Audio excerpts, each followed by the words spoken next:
Hello student, hello all of you. हम आपको RBC class 5 की हिंदी करा रहे हैं। इस सीरीज में हमारा जो चैप्टर है 12th है, 12वां चैप्टर है, जिसमें नन्हे ध्रुव तारे को हमने पढ़ा था। चैप्टर में आज हम नन्हे ध्रुव तारे के क्वेश्चन आंसर करने वाले हैं। अगर इसका आपने फर्स्ट पार्ट नहीं देखा है स्टोरी वाला तो आप देख लीजिएगा, क्योंकि अगर आप फर्स्ट पार्ट नहीं देखेंगे तो आपको क्वेश्चन आंसर करने में दिक्कत होगी, इसे समझने में आपको दिक्कत होगी। ये आपका क्वेश्चन आंसर का सेकेंड पार्ट है, तो इसमें हम क्वेश्चन आंसर देखेंगे इसके, और जो भी आपकी एक्टिविटी आपकी चैप्टर की है वो सभी देखेंगे। तो चलिए स्टार्ट करते हैं। ये आपका पार्ट 2 है। आओ बात करें। सबसे पहले क्वेश्चन आपके हैं, बात करने पे देखते हैं। प्रश्न पहला कहता है, आपको ये कविता कैसी लगी? ठीक है, तो आप अपनी अपनी भाषा में भी इसे बता सकते हैं। आप जब कविता देखेंगे तो आपको समझ में आएगी कविता आपको कैसी लगी।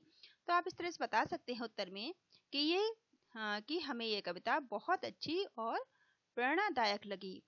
कविता यह दर्शाती है कि जीवन में कठिनाइयां और अंधकार होते हैं, लेकिन ध्रुव तारा की तरह एक स्थायी लक्ष्य और मार्गदर्शन हमें निराशा के समय भी सहारा देता है। यहाँ पर देता है कर लीजिएगा, टाइपिंग मिस्टेक हो गई है, यहाँ पे आप देता है कर लीजिएगा।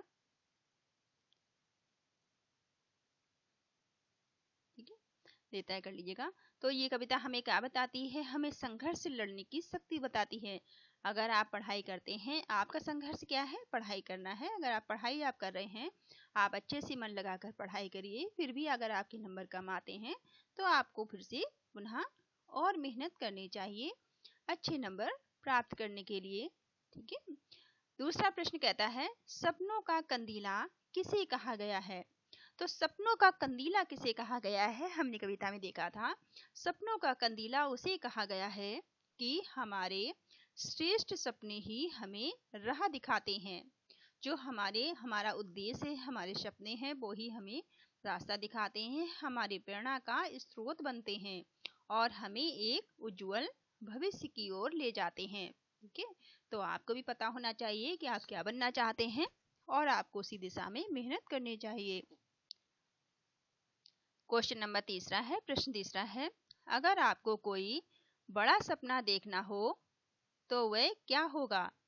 तो अगर आप कोई बड़ा सपना देखना चाहते हैं तो ये आप अपने आप से आप बना सकते हैं कि आपका बड़ा सपना क्या हो सकता है। आप ऐसे बना सकते हैं, अगर मुझे कोई बड़ा सपना देखना हो तो वह हो सकता है कि मैं एक सफल व्यक्ति बनूं। ठीक है, एक महान काम करूं, मैं एक बड़ा महान काम करूं या दुनिया में एक बेहतर जगह पाऊं। ठीक है, तो आप ऐसे अपने सपनों के विषय में भी लिख सकते हैं। प्रश्न चौथा है, ऊंचा और खींच दे कोई सपनों का कंदीला हमारा, इस पंक्ति में क्या बताया गया है? ठीक है, तो ये पंक्ति हमें क्या बताती है? उत्तर देखिए, इस पंक्ति का यह मतलब है कि कवि चाहता है हमारे सपनों का दीपक यानी कि कंदीला इतना ऊंचा हो कि उसका उजाला सबको दिखाई दे, अर्थात अंधकार और समस्याओं को दूर करने के लिए आपको खुद रोशनी बनो। अपनी रोशनी आपको खुद बननी है, दूसरों का मार्गदर्शन करना है। ठीक है, आपको यानी कि आपको अपनी रोशनी बनने से यहाँ पे क्या मतलब है? आप अपने आप को मोटिवेट रखिए, आप अपने आप को प्रेरित कीजिए। अपने सपनों के माध्यम से आपको क्या बनना है ये आपको याद रखना चाहिए, और आप ऐसा कुछ करें जिससे कि दूसरों को भी आपके किए काम से उनका भी मार्गदर्शन हो सके। क्वेश्चन नंबर आपका प्रश्न 5वां है, अगर आपको धरती से एक वस्तु आकाश में भेजनी हो तो वह क्या हो सकती है और क्यों? ठीक है, तो उत्तर में आप क्या बताएंगे? यदि मुझे धरती से आकाश में कोई चीज भेजनी हो तो वह ध्रुव तारा होगा। ठीक है, क्योंकि कविता में ध्रुव तारा को घर या मंजिल के रूप में दर्शाया गया है। कविता में ध्रुव तारा को ही, ध्रुव तारे के विषय में बात की गई है, इसलिए आप उसके विषय में लिखेंगे जहां वह हमें सुरक्षित महसूस कराता है। अब सोचिए और बताएं। अब आपकी नेक्स्ट है, सोचकर आपको बताना है। तो चलिए देखते हैं, आपको सही उत्तर चुनने हैं इसमें से। कविता में सपनों का कंदीला किसे कहा गया है? तो आपको बताना है कि सपनों का कंदीला यहाँ पर किसे कहा गया है, तो ये सितारे को कहा गया है। ठीक है, आप उत्तर यहाँ पे लिखा है, यहाँ से आप नोट कर लीजिएगा। तो सितारे को जो है सपनों का कंदीला कहा गया है। क्वेश्चन नंबर दूसरा है खा, धरती पर फैला अंधियारा किसे दर्शाता है? जो धरती पर अंधकार फैला हुआ है ये किस बात को दर्शाता है? तो ये कठिनाई को दर्शाता है, समस्याओं को दर्शाता है। अब यहाँ पे आपको मिलान करना है। ठीक है, कंदीला, कंदीला हम जानते हैं कि उजियाले को कहा गया है यहाँ पे, तो आप इसमें अपनी बुक में मिला लीजिएगा। उजियाले को कहा गया है। नन्हा ध्रुव, जो नन्हा ध्रुव तारा है वो मार्गदर्शन करता है, रास्ता दिखाने का कार्य करता है। चंद तीलियों का मतलब क्या है? हम मिलजुल कर, हम अगर सभी मिलकर कार्य करें तो धरती पर फैले अंधेरे को मिटा सकते हैं। ठीक है, ये उत्तर है आपका, देख लीजिएगा, ऐसे आप भी अपने मैच कर लीजिएगा। आगे यहाँ पर आपको इस प्रश्नों में रिक्त स्थान को भरना है। ठीक है, तो सपनों का यहाँ आप क्या लिखेंगे? कंदीला। ठीक है, उत्तर में लिखा हुआ है, आप यहाँ पर कंदीले को लिखेंगे। सपनों का कंदीला हमारा, चंद तीलियां थोड़ा कागज, यहाँ पे आप क्या भरेंगे? कागज भरेंगे। ठीक, उत्तर में आप कागज भर लीजिएगा। चंद तीलियां थोड़ा कागज, एक दिया छोटी सी बाती। ठीक है, तो उत्तर में कागज लिखा हुआ है, आप लिख लीजिएगा। गा में जिसने ठोकर खाई वही बना ध्रुव तारा, तो यहाँ आपको क्या लिखना है? ठोकर लिखनी है। ठीक है, ठोकर खाई आपको लिखना है। धरती पर अच्छा लगता है अंबर से अपना उजियारा, तो यहाँ आपको क्या भरना है? उजियार, अंबर भरना है, तो अंबर भर लीजिएगा। अब यहाँ पे कुछ रचनात्मक प्रश्न आपको दिए गए हैं, इन्हें देख लेते हैं। पहला प्रश्न इसमें है कि जिसने ठोकर खाई वही बना नन्हा ध्रुव तारा का क्या अर्थ है? तो इससे क्या मतलब है? ये पंक्ति का अर्थ है कि ध्रुव को अपने उसके माता पिता से ठुकरा दिया गया था, जिसके कारण उसने भक्ति और तपस्या की। उसकी तपस्या से प्रसन्न होकर भगवान विष्णु ने उसे ध्रुव तारा बना दिया। अर्थात जो व्यक्ति जीवन में मुश्किलों और असफलताओं का सामना करता है वही आगे चलकर सफल होता है और दूसरों के लिए प्रेरणा का स्रोत बनता है। ठीक है, जो व्यक्ति असफल होता है तो और संघर्ष करता है, असफलताओं से वो डरता नहीं है, वही आगे चलकर दुनिया में अपना नाम रोशन करता है। प्रश्न दूसरा, हमें दूसरों की मदद करते हुए उनके जीवन में उजाला करना चाहिए। कविता में इसके लिए कौन सी पंक्ति उपयुक्त होगी? ठीक है, तो हमें क्या करना चाहिए? दूसरों की मदद करनी चाहिए और दूसरों की मदद करते हुए उनके जीवन में भी उजाला भरना चाहिए। तो ये पंक्ति का मतलब आप क्या लिखेंगे उत्तर में? सब मिलकर के दूर करेंगे धरती पर फैला अंधियारा। ये कविता में कहा गया था कि सब मिलकर हम क्या करेंगे? सब मिलजुल कर अगर हम कार्य करें तो धरती पर जो अज्ञान रूपी अंधकार है उसे हम मिटा सकते हैं। ठीक है, प्रश्न तीसरा है, अपनी कल्पना से इस कविता के भाव जैसी 4 पंक्तियां लिखिए। जो हमने कविता पढ़ी है इस चैप्टर में, इसके फर्स्ट पार्ट में जो हमने कविता पढ़ी थी उसी से संबंधित आपको 4 पंक्तियां लिखनी है। ये आप स्वयं करेंगे, ये आपका होमवर्क है, आप कोशिश करिएगा। ठीक है, प्रश्न चौथा है, नीचे कविता की कुछ पंक्तियां दी गई हैं। यहाँ पर कविता की कुछ पंक्तियां हैं। ठीक है, अपने घर की भाषा में इनका अर्थ लिखिए। अब आपकी जो भाषा है उसमें आपको इनका अर्थ लिखना है। धरती से अच्छा लगता है अंबर में अपना उजियारा, चंद तीलियां थोड़ा कागज, एक दिया छोटी सी बाती, कहना जिसने ठोकर खाई वही बना नन्हा ध्रुव तारा। तो आप अपनी भाषा में लिखेंगे से उत्तर देख लीजिएगा। कैसे लिखेंगे आप? विद्यार्थी सरलार्थ के माध्यम से आप इसे अपने माध्यम से स्वयं करेंगे। आपकी जो भी भाषा है उसे आप कल्पना की उसमें भाषा में आपको खुद से लिखना है, ये भी आपका होमवर्क है। अब प्रश्न दूसरा है, कल्पना करो और संवाद करो।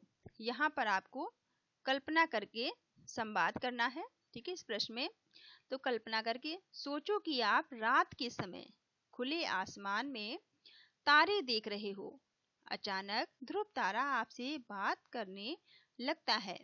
ठीक है, आप तारे देख रहे हैं, अचानक से ध्रुव तारा आता है, आपसे बातचीत करता है।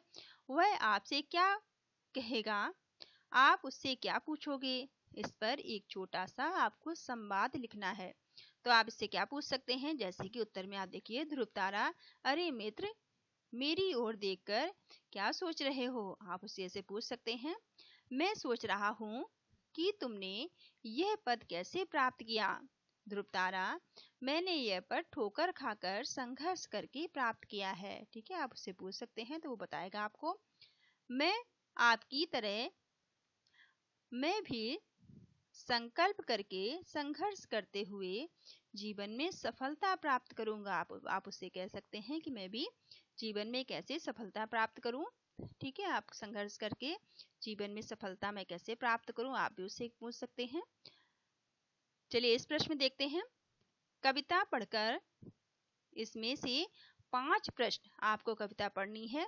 जो कविता आपने आपको पढ़ाई है फर्स्ट पार्ट में इसके, उस कविता को आपको ध्यान से सुनना है। फिर आपको 5 प्रश्न करने हैं, क्या, क्यों, कैसे, कहाँ और कब से संबंधित अपने साथियों से आपको पूछने हैं। उसके प्रश्न इस तरह से प्रश्न आपको साथियों से पूछने हैं। कैसे आप पूछ सकते हैं? पहला प्रश्न आप पूछेंगे, सब मिलकर क्या दूर करेंगे? तो सब मिलकर अंधियारा दूर करेंगे। तो सब मिलकर क्या दूर करेंगे आप पूछ सकते हैं। नन्हे ध्रुव ने ठोकर क्यों खाई? ठीक है, दूसरा आप क्या पूछेंगे कि नन्हा सा जो ध्रुव था उसने ठोकर क्यों खाई। तीसरा आप पूछ सकते हैं कि नन्हा ध्रुव ध्रुव तारा कैसे बना? जो छोटा सा बच्चा ध्रुव था वो ध्रुव तारा कैसे बना? ध्रुव तारा कहाँ चमकता है? ठीक है, तो ध्रुव तारा कहाँ चमकता है, ऐसे आप पूछ सकते हैं। फिर आपके मित्र आपको बताएंगे। पांचवा आप पूछेंगे, वह कब तक चमकेगा? ठीक है, अब देखते हैं भाषा की बात में क्या करना है आपको। भाषा की बात में संज्ञा और सर्वनाम आपको पहचान कर लिखने हैं। जैसे कि पहली लाइन में, चंद तीलियां मिलकर अंधेरा दूर करती हैं। तो यहाँ पर संज्ञा क्या है?